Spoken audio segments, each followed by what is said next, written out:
কেশিয়ারের আমতলায় welcome লজে অসামাজিক কাজের অভিযোগে গভীর রাত পর্যন্ত বিক্ষোভ দেখালেন এলাকাবাসীরা। লজ ঘেরাও করে 3 মহিলা ও মালিককে সামনে বসিয়ে প্রতিবাদ জানান তারা। খবর পেয়ে ঘটনাস্থলে পৌঁছয় কেশিয়ারি থানার পুলিশ। লজটি স্থায়ীভাবে বন্ধের দাবি জানিয়েছেন বিক্ষুব্ধ বাসিন্দারা।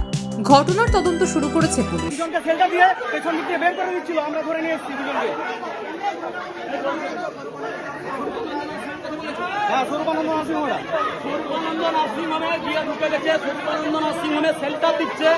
দিনের পর দিন এখানে অবৈধ কার্যকলাপ চলে আমরা অনেকবার দেখেছি। ওয়েলকাম লজ আজকেই আমরা চাই এর আজকেই যেন গেট বন্ধ হয়। যতক্ষণ না গেট বন্ধ হয় আমরা কিন্তু এই বিক্ষোভ আমরা করতে থাকবো। আমাদের দাবি এসপি সাহেব আসবেন, তারপরে আমরা কিন্তু এখান থেকে বিক্ষোভ তুলব এবং লজ মালিকের গ্রেফতারি আমরা আমাদের একটা গ্রামের সুস্থ পরিবেশ, আমরা এখানে শান্তিতে বসবাস করি। এখানে এই সুস্থ পরিবেশকে অবাঞ্ছিত হবে লজ মালিক সঙ্গে প্রয়োজনায় এই অবৈধ কার্যকলাপ দিনের পর দিন চলছে। আজকে আমরা পাচ্ছি না ছেলে মেয়েদেরকে নিয়ে বাজারে বেরোতে। এই এবং